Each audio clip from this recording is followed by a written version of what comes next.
too, man. Y'all up and coming rappers. Y'all make it to Hollywood. Y'all get invited to these parties and all that. Don't be curious, bro. Don't be opening doors. No.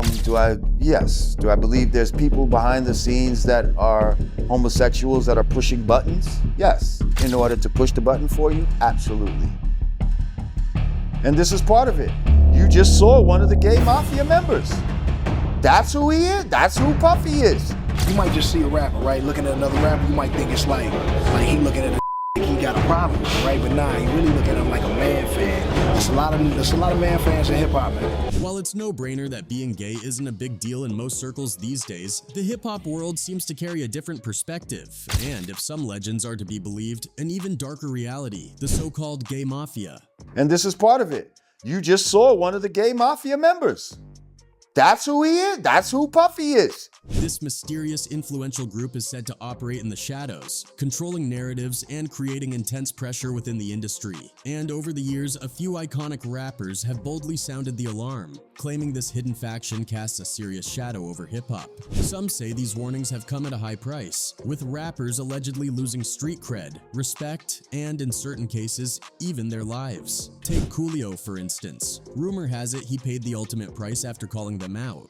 Motherfuckers come at me on some weirdo, like on some gay. I've had come at me on some, oh, you should do this type. And I was like, what? Man, what would I do that? So, without beating around the bush, let's take a look at 8 legendary rappers who didn't hold back in warning us about this gay mafia. First on the list, we've got Inspectah Deck from the legendary Wu-Tang Clan, who didn't just hear rumors about this so-called gay mafia, he claims he's experienced it firsthand. According to Deck, he ended up at one of these infamous parties hosted by this hidden circle, and what he saw there, as he tells it, left him absolutely floored. In his own words, we opened the door and we saw it. And we saw a whole lot of, which of course only piqued the curiosity of his interviewer, who quickly asked if Deck recognized anyone at the party. And Deck's response, yeah, whole lot of inappropriate activities going on, and I was like, holy close that door, close that back. We saw it. You know what I'm saying? We saw a whole lot of, Wow. A whole lot of inappropriate activities, man, going on. And, it was like, okay, let's close that door. Close that back. Just like that, he painted a picture that had fans imagining the scene without ever needing every detail spelled out. But that wasn't all he had to say. Deck went on to reflect on how that night's experience shifted his perspective. He admitted it was a shock to find out that so many of the people he'd previously seen as street G's were in reality part of this hidden world. Not that he's homophobic or judging anyone's lifestyle, but he has a real issue with people hiding behind the rap persona while, in his words, engaging in inappropriate behavior and keeping up this pretense just to avoid being found out. After that wild experience, though, Inspectah Deck vowed it would be his first and last time attending one of these events, deciding right then and there he'd steer clear, no matter the circumstances. He also went further to advise up-and-coming artists to be watchful of the kind of parties they appear, all in the name of chasing fame. Y'all make it to Hollywood, y'all get invited to these parties and all that. Don't be curious, bro. Don't be opening doors. Next up, Lord Jamar. This rap legend has made it clear that he sees the gay mafia as something way bigger than just Diddy. But he might not be Don Carl. He's not the Godfather. You see? He's not the Godfather. He's one of the heads of the families. While a lot of people might think this secretive group begins and ends with Diddy, Jamar's perspective is that Diddy is really just a piece in a larger game, a pawn in a scheme that goes beyond any single person. He talks about it like this organized force is more of a family tree with deep roots, where Diddy is simply one influential branch within the wider gay mafia network. Jamar didn't stop there. He even started naming names we're all familiar with, giving a broader context that includes labels like Bad Boy, Death Row, and Arista Records, suggesting that these industry powerhouses could be connected under this shadowy network, giving fans a glimpse of just how far-reaching this supposed influence could be. In this fucking thing, we got Bad Boy. We got fucking, what do we have? Death Row over here. We have the different fan. We got fucking, Arista Records. Things got even more interesting when the interviewer brought up Diddy's latest controversies, hinting that maybe Diddy himself had crossed a line somewhere. Jamar had his own theories, speculating that perhaps Diddy, as the face of this gay mafia, might have upset someone within this powerful group, which could explain why he's now facing backlash. It's a twist that, if true, really highlights just how messy things can get behind the scenes, and it definitely leaves people wondering about what might be lurking in hip-hop's darker corners. Next, of course, is The Game. In a pretty open chat with Vlad TV, shared his thoughts on the presence of gay rappers in the hip-hop scene, and he didn't exactly hold back. He admitted that, yes, there are quite a few gay rappers who keep their sexuality under wraps, choosing to live in the closet, and he made it pretty clear that this type of secrecy doesn't sit well with him. He even summed it up in his own words, saying, "Game has a problem with people that are pretending not to be gay but that are gay." And that line alone really sets the tone for how he feels about this issue. Game has a problem with people that are pretending not to be gay but that are, that are gay. Things got a bit more intriguing though when Vlad turned the conversation and asked if he's ever worked with someone who was gay but not out, especially those still keeping their identity hidden. The Game's response, a quick possibly, which just leaves us wondering, but he didn't stop there. Instead, he added some extra context, explaining that it's not just about being gay, but about people hiding it, pretending to be into women, and embracing the rap lifestyle. Well, in his words, really, he's a man fan. That statement alone kind of shattered the image of the rap world for some fans and sparked curiosity, as it seemed like The Game might actually be hinting at someone specific. Someone that fans might even recognize, adding a whole layer of mystery to the conversation. You might just see a rapper, right? Looking at another rapper, you might think it's like he looking at a nigga like he got a problem with him, right? But nah, he really looking at him like a man fan. There's a lot of man fans in hip hop, man. But that wasn't the end of it. The Game continued by saying that there's no shortage of these so-called man fans in the hip-hop community, and he hinted that it takes someone with an insider's knowledge, like himself, to see through the facade and understand the dynamics at play, which is probably why he feels bold enough to make these statements. He even laid out what he says is a common tactic among these closeted figures, claiming that he's noticed how they throw certain looks around. Looks that might seem like they're signaling tension or rivalry on the surface, but actually, according to The Game, are often subtle gestures of attraction, a kind of unspoken way to communicate interest, if you will. You niggas be looking at when I be around too, they be looking crazy, and you be thinking, wait, no, I'm saying what you might think, you might just see a rapper, right? Looking at another rapper, you might think it's like he looking at like he got a problem with him, a man fan. There's a lot of man fans in hip hop, man. Interestingly, this wasn't the only time he's discussed what he calls the gay mafias in hip-hop. The Game has previously spoken out about how this hidden dynamic complicates things for the industry, and while he stated he has no personal issues with anyone's sexuality, it's this secretive mafia aspect that he believes makes the situation all the more complex for the genre and the community as a whole. Moving on, let's talk about Fat Joe. This guy has been around the hip-hop block for decades, and when he speaks on industry stuff, people pay attention. Joe's seen all kinds of stuff go down behind the scenes, and he isn't shy about airing it out, especially when it comes to what he calls the major label system. According to him, the whole setup is like a Ponzi scheme, one that's set up to exploit and mistreat new artists, which is why when Joe calls it out, it's not just a one-off rant from some rookie who's had a rough experience. This is coming from a veteran who's spotted the patterns. In Joe's view, big labels, especially ones like Bad Boy, are notorious for their poor handling of young talent, particularly male artists, sometimes even subjecting them to uncomfortable, inappropriate situations, including harassment. Joe's always been upfront with his opinions on topics like sexuality and hip-hop, never beating around the bush. Back in 2011, he even made headlines for saying that being gay shouldn't be an issue, and pointing out that there are probably plenty of gay rappers and athletes who aren't out. I'm pretty sure the football ninjas is gay. The basketball ninjas is gay. There's millions of gay people in the world. Girls too, he said, just casually voicing what a lot of people already suspected but weren't saying. I'm pretty sure the football niggas is gay. The basketball gay. There's millions of gay people in the world. Yeah, girls too. But Joe really stirred the pot with his gay mafia theory. When asked about the power players in hip-hop, Joe didn't hold back. He said he believes that the industry is essentially owned by this so-called gay mafia. Which is very, very homophobic. It's cool. It's the greatest. It's the greatest gay market in the world. Do you think that there'll ever be an out-of-the-closet gay rapper? It's owned. The hip-hop community is most likely owned by gay.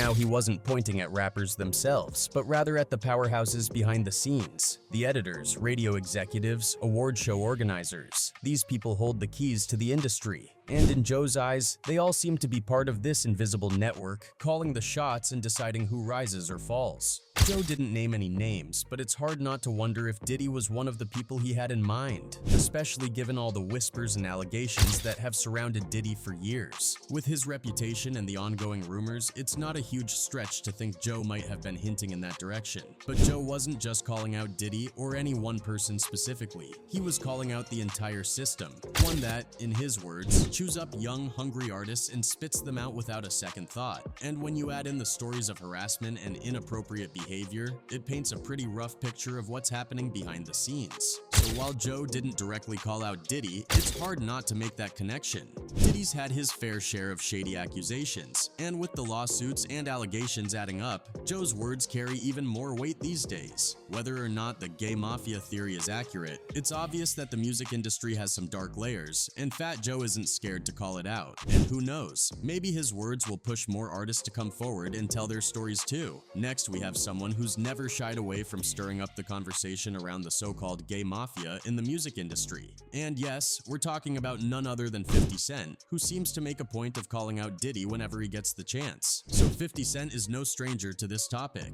He's been here before, dropping hints and raising eyebrows, especially with some pretty provocative Instagram posts that had fans doing double takes. He posted a photo once where Diddy and Rick Ross were on stage together, captured at just the right or wrong angle, making it look like they were about to share a kiss, which, as you can guess, got everyone talking. And if that wasn't enough, he followed it up with a picture of Diddy wearing a pink shirt while hugging music mogul Steve Stout, who was also dressed in pink. This one really sent social media into a frenzy, so much so that 50 eventually took the post down. And it doesn't stop there. 50 Cent has kept the rumor mill turning with little anecdotes that keep people guessing. He once told a story in an interview that involved Diddy inviting him out for a shopping spree, which sounded so unexpected that it quickly added even more speculation to the mix about Diddy's lifestyle choices. And then there's the infamous back and forth between these two on The Breakfast Club, where things got even more entertaining. He said something to me one time, a long time ago, at Chris Lighty's wedding.